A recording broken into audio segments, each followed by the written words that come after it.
Right guys, so I thought I would do a proper review of Resident Evil 7 now that I've finished it. I've talked about it a lot on this channel before, mainly because it's the most impressive virtual reality experience that I have had so far.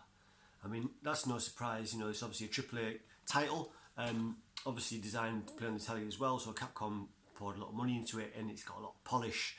It looks the dog's fucking bollocks. And it stands out amongst PSVR games for that reason and others as well. But yeah, because there's a lot of kind of indie, low budget games on PSVR, very, very fun, but they look, you know, the graphics aren't great. It's very simple looking, but excellent fun. All those games are really good proof of concept of what could be done on VR, but the budgets weren't there. But for this, it was, and it's beautiful.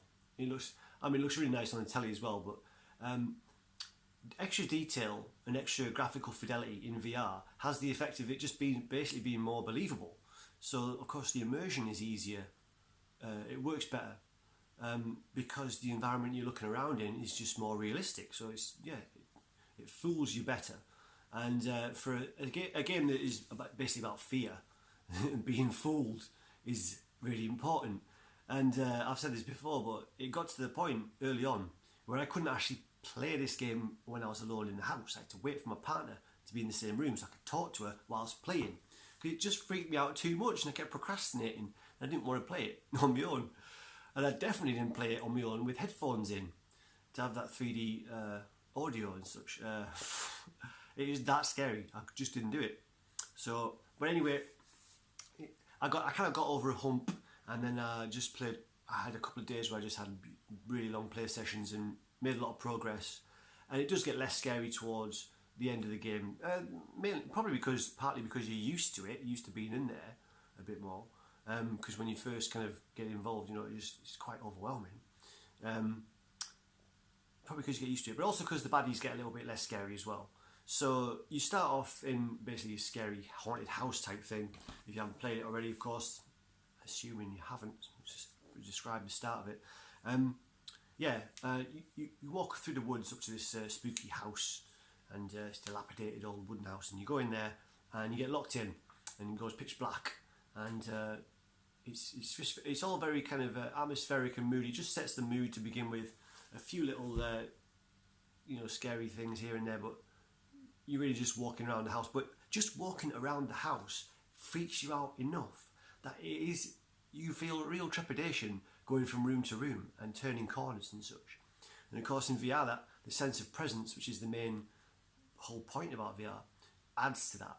So this is something you can't get on the TV, of course. So for example, you're in a scary house, you don't know what the fuck's coming around the next corner. In VR, you move your body to look around the corner. And that physical connection with the gameplay is part of what makes it so immersive and so unique. You know, because your physical movements in real life have that correlation in the game, and it just connects you to the gameplay. Especially in a game where the idea is to be scared, to have that type of connection to it is fucking really effective. And like it helps a lot that it's a very polished, gorgeous looking game. Now, you know, I've talked before about the PSVR's kind of relatively low resolution compared to what you're used to seeing on a TV screen. Something that kind of mitigates against that deficiency is games where the environment is quite close in, where the walls are close in, where the details are all very kind of close in.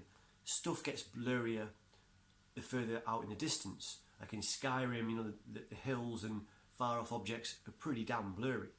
But again, that's just a consequence of the low resolution, or not even low resolution, the fact that your eyes are really close up to the screen, because hasn't got, especially low resolution compared to other screens. But of course, you're just so close up to it. But yeah, so games where the environment is really closed in mitigate against that, and the graphics look sharper. And they're playing on a Pro as well, so I'm sure it's enhanced. But yeah, so the environments look really good basically, and that helps with immersion. So yeah, you start off in this big spooky house, and you're walking around it, and your girlfriend's been caught up in some kind of shenanigans at this house. And I don't think it's giving away too much to say that she has been sort of possessed or whatever it is, that she's turned into something's going on with her. But that's not a spoiler because that was in the kitchen demo this woman coming up to you and trying to eat you or something. Yeah. Anyway, there's this really spooky family that live at this house, and they seem like cannibals basically, and they have the T virus. This is an ongoing Resident Evil plot theme. So basically they can regenerate. So you have battles with this family, and they're all one-on-one battles, and they're so effective. And the game builds itself really well. Starts off with more subtle fights. I say more subtle fights. There's nothing subtle about this game.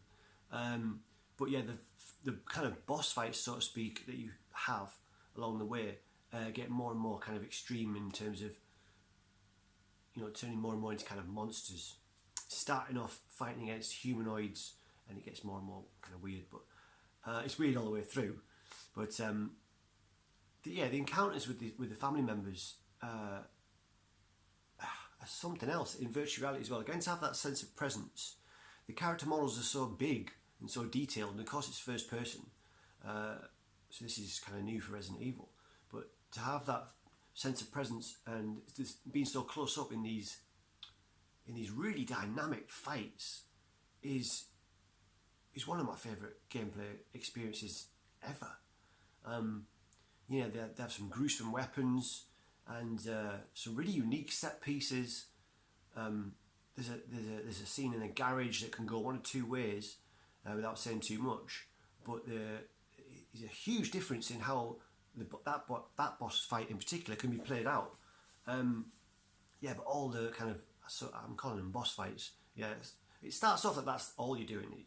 You're creeping around the house. You're trying to avoid the characters more than anything, until you get to a point where you're able to kind of take them on. So that fear is allowed to build as well by the fact that to start with, you aren't going to stand a chance against some of these characters because you're just not equipped for it. But of course, you get equipped, and the fights are actually really, really fair, and you can quite often use your environment to your advantage. So they're really good set pieces. Yeah, so that's a really high point about it. And it feels pretty epic. Now you start off in this big house. It's a big house, and lots of secret passages and cellars and all that kind of stuff. It's a big area. But when you get outside of that as well, and some other areas beyond that, and they get more kind of random and more nightmarish.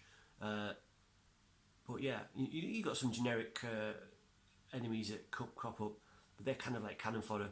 The game staggers your ability to kind of go crazy really well. It starts off like you're fighting one-on-one, and then later on you'll maybe have 2 or 3 enemies coming at you at once. But by then, of course, you're tooled up with some cool weapons, and you have some really good weapons. Some good puzzles in the game as well. It always feels like you've got something else to do. It's interesting. There's a certain amount of variety in the types of things you're doing. Whether you're finding stuff or fighting stuff or escaping things or whatever it is you're doing. It always feels like there's something fresh to be getting on with, and it's just so much fun exploring the levels. Yeah, I can't speak highly of it enough. I mean, yeah, I really hope this.